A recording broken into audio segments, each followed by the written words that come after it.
Hey, I want to ask you a fundamental question. How are you supposed to discourage or even fight tyranny abroad in the world if we can't even keep it out of our own backyard? Folks, I'm a little more pissed off than usual today at the state of things going on in the public school system in this country, and I'm passing the savings on to you, folks. Recently, in the San Diego area, members of the California Department of Social Services conducted a series of what have been labeled mask raids at a preschool's 3 locations after getting a tip that these schools were not adhering to the state's mask mandate. Yeah, you heard me right. Now I'm going to do my best to avoid blowing a gasket. I'm going to keep it cool as I unfold this story, but it's not going to be easy, folks, and you're going to see why. These mask raids involved pulling preschool-age children out of their learning environment and into rooms for child interviews. That's right, child interviews. We're talking kids as young as 2 years old, folks. These are kids who are eating snacks, napping, and singing Baby Shark for multiple hours a day. And all of a sudden, we're giving them the LaBianca treatment and pulling them into interrogation rooms. And for what? To ask them why they weren't wearing masks? To ask them why their school wasn't forcing them to wear masks. Listen to what one of the parents had to say when they found out about this. They said, frustrated, angry, aghast, confused. These are only a few of the words that describe what we felt as parents of a 3.5-year-old who was questioned by government officials at his preschool regarding mask wearing indoors.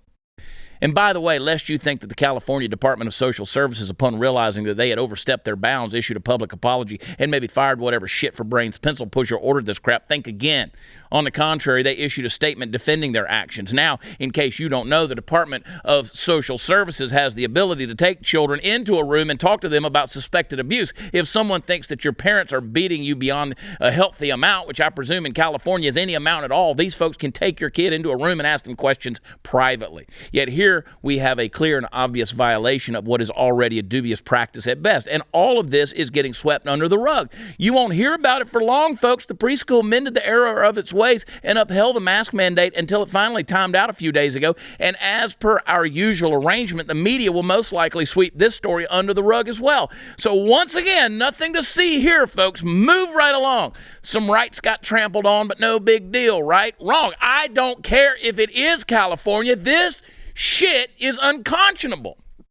When you walk into a school and misuse your authority to pull my kid out of his or her schoolroom to interrogate him or her, screw that. There's some people who should be doing some prison time over this nonsense. See, this is what I mean about tyranny at home, folks. The world is a crazy, dark place right now, and God only knows what it's going to look like this time next year. Hell, it might be glowing and radioactive. I don't know. But I'm not saying America has no place on the world stage. We'll see where we end up. What I'm saying is that we need to clean up the crap in our own backyard right frickin' now. We need to pull the power plug out of the wall on these bureaucratic institutions, both the ones that have infested our education system from the inside and the ones that are attacking from the outside. You might know that I have a history of working with animals and doing some vet work and stuff like that. So let me put it to you this way. Your education system, it's got parasites, folks. Might be time to put her down and go get a new one. I am pissed off at that story, Chris. I mean, I'm sitting here going, you know what? You need to get Tim Barton's book and get the Catechism on the Constitution. It was written in 1828. It's a revised edition that they did that asks you questions so you know the Constitution better. And I'm the narrow-minded bigot? Are you out of your freaking mind? I want you to know your history. I want you to know your rights. I want you to know how great America has been and can be. And I'm the narrow-minded bigot. I'm the asshole. If these people are doing this and getting away with it with our kids in the next generation, it's enough, man. Absolutely enough. This is why I drink. That's why I drink alcohol. I drink alcohol because of the assholes. I do. Yeah. The system's got parasites, folks. Time to put that horse in the ground. Really, seriously. And you're going to sit there, people are going to sit there and defend these institutions.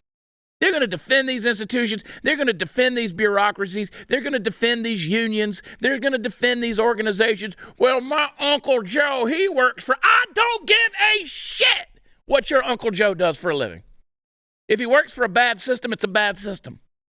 My so-and-so is a teacher, and I don't care. I don't care. Stop individualizing your experience like we're all supposed to bow down at your altar because you work in some field and you belong to some union. No, it's got to change, folks. All this crap, all this oversight and overreach by these tyrannical bureaucrats and organizations has got to stop.